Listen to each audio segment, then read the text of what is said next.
Oi, pessoal. Hoje é quarta-feira, 3 de setembro de 2025, e nosso amigo Pepe Escobar está de volta conosco. Bem-vindo de volta, Pepe. Não, espera. Exclusivo de Vladivostok, às 11 da noite. Muito importante. Então eu deveria estar morto. Mas por causa do Nima, e por causa de todos vocês, eu ressuscitei com meu latte coreano. Este é meu latte coreano, que é a única maneira de eu conseguir fazer este podcast com o Nima. Mas, obviamente, Nima prevalece sobre tudo. Nima é mais importante do que a filha do Kim Jong-un. Nima is more important than Kim Jong-un's daughter.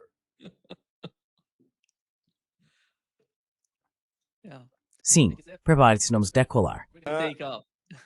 Yes, let's take off. First of all, Nima, I have to tell you. Sim, vamos começar. Antes de tudo, Nima, preciso contar para você e para todos vocês, nosso público, onde estou, o que por si só já é uma odisseia punk. Aluguei um apartamento em um prédio soviético decadente em um pátio interno porque, claro, não havia hotéis disponíveis. Passei semanas tentando encontrar hotéis. Todos estavam lotados, obviamente. Então, ok, fui totalmente pro lado soviético underground. E, obviamente, o Wi-Fi aqui é horrível. Então, antes de começarmos o podcast, eu estava conversando com o Nima e mudei para uma VPN.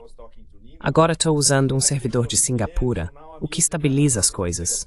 Pelo menos espero que consigamos conversar e que o Wi-Fi não fique oscilando.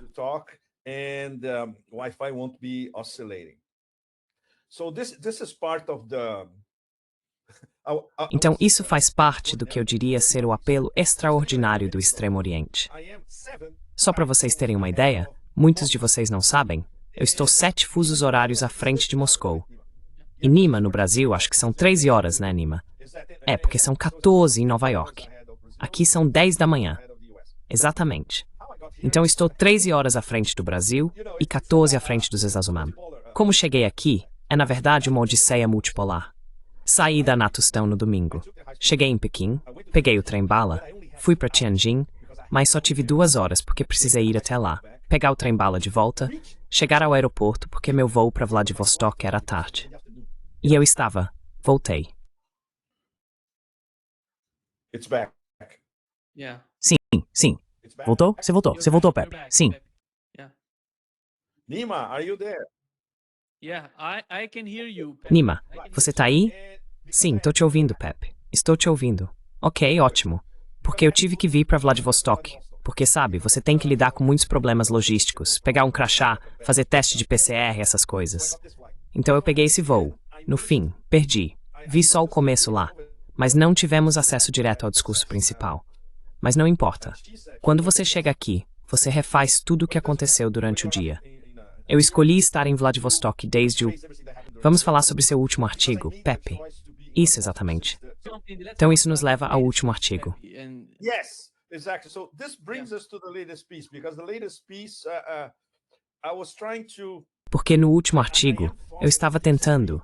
Estou acompanhando esses 3 mega-eventos nesta semana. A cúpula da OCS em Tianjin, o desfile da vitória esta manhã em Pequim e, claro, o início do Fórum de Vladivostok, também esta manhã até sexta-feira, onde Putin faz o discurso na sessão plenária. Porque esta é a semana Rússia-China, que é a semana da Eurásia e é a consolidação do século eurasiático. É uma das semanas mais importantes do milênio nos últimos 25 anos, de verdade. Só para vocês terem uma ideia, Nima e todos vocês sabiam que a Organização de Cooperação de Xangai foi fundada inicialmente em 2001, em junho, 3 meses antes do 11 de setembro? E eu fiz uma comparação na coluna que você mencionou, Nima. And I made a comparison in the column that you mentioned, Nima. 3 months later, after 9/11, it was the... 3 meses depois, após o 11 de setembro, começou a guerra ao terror, que era a estratégia geral e abrangente do Deep State dos Estados Unidos. Não apenas para demonizar o Islã, mas também para controlar o sul global. E 3 meses antes, em um pavilhão muito simples em um parque de Xangai, estavam apenas Rússia, China e 3 stands da Ásia Central. Foi algo muito discreto. Eles criaram o conceito do espírito de Xangai, que é igualdade, respeito à soberania e combate ao que os chineses definem como os 3 males. Essa é uma forma muito chinesa de conceituar a política: terrorismo, extremismo e separatismo. Veja os paralelos. O espírito de Xangai foi criado para combater o terrorismo na Rússia, na China e na Ásia Central. Adivinha o que aconteceu 3 meses depois? Terrorismo nos Estados Unidos. Isso virou todo o jogo de cabeça para baixo.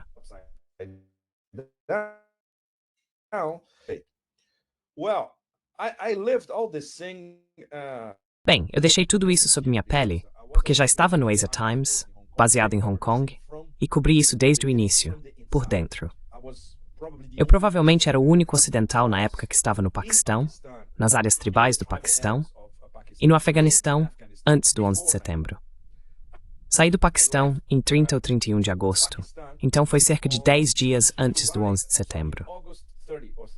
Podemos destacar esses pontos-chave, porque a cúpula de Tianjin foi tão inovadora, porque foi quando a OCS finalmente assumiu um papel de destaque, assim como o BRICS fez em Kazan no ano passado. Então tivemos uma conexão direta Kazan-Tianjin. Mais uma vez, Rússia-China. Kazan-Tianjin connection. Once again, Russia-China. As one of the key multipolar organizations. Como um dos pontos-chave, as organizações multipolares estão caminhando em direção à multipolaridade, à multinodalidade e a um novo sistema de relações internacionais. Especialmente porque, como você sabe, praticamente toda a Eurásia estava representada, incluindo, por exemplo, a Turquia.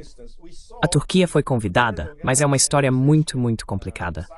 Por exemplo, vimos Erdogan e Pezeshkian lado a lado, e até mesmo apertando as mãos, o que é um assunto bastante complexo. Levaríamos muito tempo para discutir isso. A relevância de Pezeshkian, neste momento geopolítico específico, e se ele é o homem certo para liderar o Irã neste momento. Essa é uma discussão muito longa, e Nima é um dos melhores analistas para entrar em detalhes sobre isso.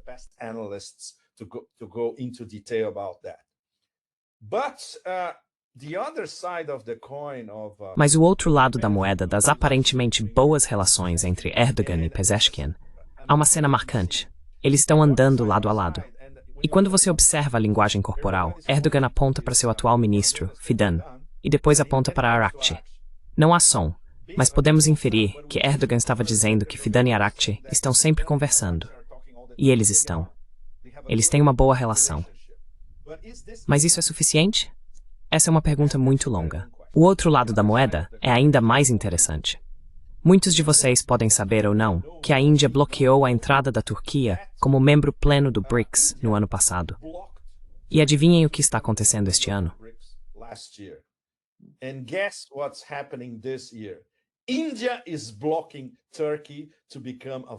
A Índia está impedindo a Turquia de se tornar um membro pleno da OCS. Portanto, este é um jogo geopolítico imensamente complexo, colocando a Índia diretamente contra a Turquia, porque eles são extremamente cautelosos em relação à Turquia. Ao mesmo tempo, vimos uma das principais consequências, ou um dos principais parâmetros, da OCS em Tianjin. Uma consequência direta foi que o wiki original, Rússia, Índia, China, como foi idealizado pelo saudoso e grande Evgeny Primakov no final dos anos 90, finalmente se reuniu novamente. E quem foi o intermediário, mais uma vez? Vladimir Putin. Então todos viram aquelas imagens marcantes de Putin, Xi e Modi conversando como amigos nos corredores da OCS em Tianjin.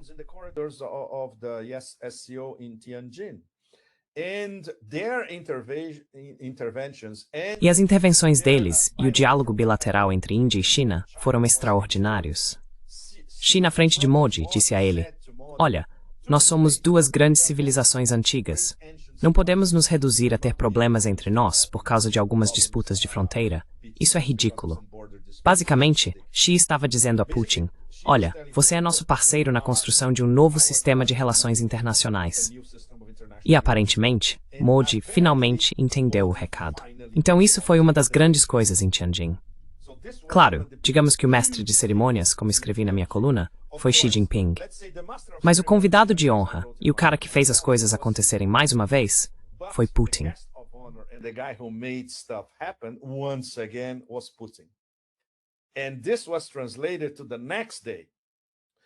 E isso se refletiu no dia seguinte, quando Putin foi recebido por Xi em Zhongnanhai, que é a residência oficial do presidente da China. É um antigo palácio imperial. Por exemplo, quando Xi convida alguém para visitar sua residência oficial, isso representa o mais alto dos mais altos níveis de conversação. E claro, eles são velhos amigos. Tenho certeza de que muitos de vocês viram como Xi cumprimentou Putin em russo antes de voltar ao mandarim. Não apenas a parceria estratégica entre Rússia e China é esse mecanismo inovador e grandioso, mas a química entre os dois líderes é essencial. But the chemistry between both leaders is essential. And it's part of the Chinese concept of peoples to people. E isso faz parte do conceito chinês de intercâmbio entre pessoas. E quando você tem experiências de intercâmbio no mais alto nível, isso serve de exemplo para todos os outros. Isso é algo que, por exemplo, vemos aqui agora em Vladivostok, que eu vi hoje, no primeiro dia da cúpula. Por exemplo, assisti a uma apresentação excepcional. Bem, assisti apenas a uma parte dela. Foram 3 sessões de 1h30 cada sobre a Segunda Guerra Mundial e a contribuição da Rússia e da China em tudo relacionado à Segunda Guerra Mundial. Tivemos estudiosos chineses detalhando os horrores vividos pelos chineses sob a ocupação japonesa. Absolutamente impressionante. E na sala, havia muitas pessoas de países da OCS. SCO countries. As far as I remember, Nima, not a single Westerner. I was the only one. Pelo que me lembro, Nima, não havia um único ocidental lá. Eu era o único. Ninguém do Ocidente, exceto um dos chefes do Comitê Internacional da Cruz Vermelha, um espanhol que fez uma apresentação fantástica sobre os problemas enfrentados pela Cruz Vermelha durante a guerra, especialmente tentando alcançar prisioneiros de guerra japoneses e estrangeiros que foram mantidos como prisioneiros de guerra pelo Japão. Para a Cruz Vermelha, foi um pesadelo. Então, você consegue imaginar uma discussão desse nível aqui no Extremo Oriente Russo? É para as nações da SCO e dos BRICS, e você não tem ninguém do Ocidente. É completamente absurdo, não é? Mas isso, mais uma vez, é apenas mais um aspecto de como essa relação é forte.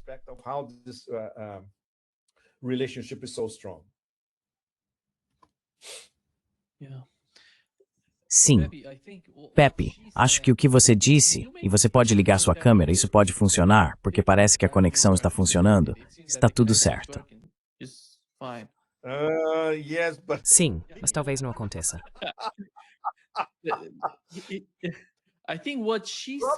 Acho que o que ela disse, Pepe, é muito importante. Ela afirmou que a nação chinesa é uma grande nação que nunca se intimida diante de nenhum tipo de intimidação e sempre valoriza a independência e segue em frente. Hoje, a humanidade, novamente, essa é a mensagem importante, na minha opinião, está sendo diretamente direcionada aos Estados Unidos. Hoje a humanidade mais uma vez precisa escolher entre paz e guerra, diálogo e confronto, cooperação em que todos ganhem, ou onde soma mais. Esse é todo o espírito do que está acontecendo na cúpula da OCS.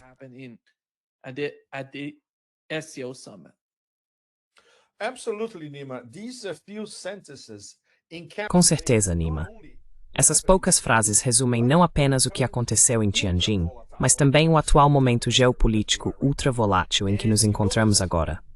E você percebe que tudo o que Putin e Xi disseram, desde a SCO até o encontro presencial em Pequim, eles nunca mencionam os Estados Unidos. Eles ignoram os Estados Unidos. Sempre há uma referência, mas nunca é abordado diretamente. Isso é algo chinês. Uma sofisticação sinalação essa de achar algo sem citar nomes. O estilo americano é direto, bruto, cru, certo?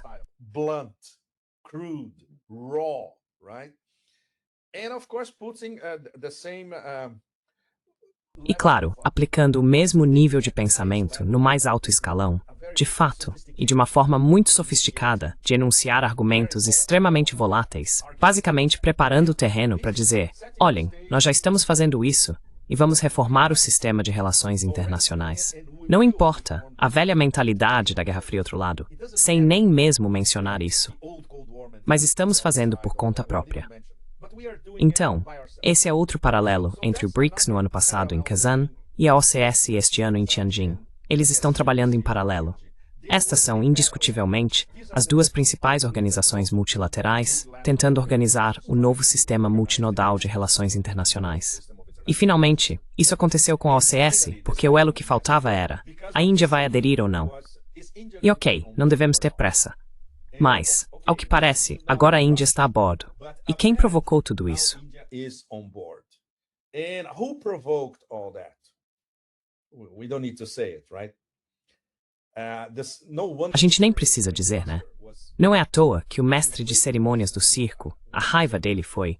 Sabe, uma das postagens dele foi além de estúpida. Na verdade, quando ele disse que Xi, Putin e Kim Jong-un estavam tramando para colapsar os Estados Unidos, ou alguma estupidez do tipo. Sabe, é constrangedor o nível de desconexão e total dissonância cognitiva no mais alto escalão do presidente dos Estados Unidos.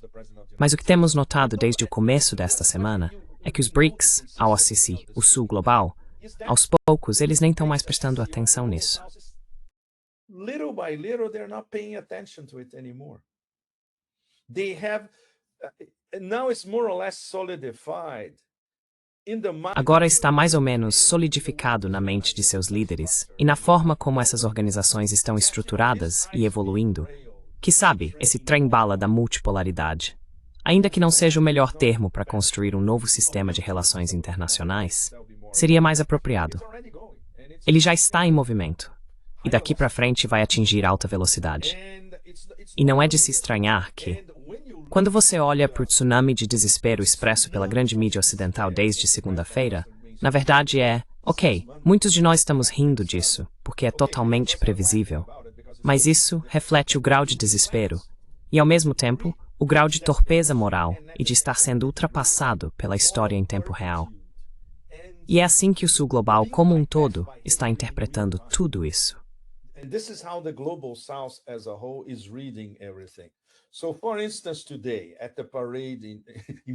Então, por exemplo, hoje no desfile em Pequim, que foi uau! Se achávamos que Tianjin foi um espetáculo, isso aqui foi um show. O espetáculo desta manhã em Pequim foi algo de outro mundo, incluindo uma mensagem muito sofisticada, que basicamente consistia em exibir algo que causa pavor no Ocidente, o míssil balístico intercontinental DF-5C, que viaja a Mach 10. Ele tem um alcance de 20 mil quilômetros e pode carregar ogivas de vários megatons. E isso foi a China dizendo para aqueles que querem provocar uma guerra no Mar do Sul da China, ou usando Taiwan, ou seja lá o que for. Se quiserem mexer conosco, estejam preparados. Só os chineses conseguem fazer isso, em meio a toda essa pompa e circunstância, sabe? Caças desenhando o número 80 nos céus de Pequim.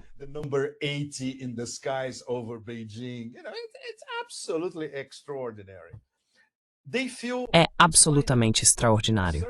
Eles finalmente se sentem assertivos o suficiente, confiantes o suficiente, seguros de si mesmos e do caminho que estão seguindo, e estão se interconectando com todas as outras grandes potências da Eurásia.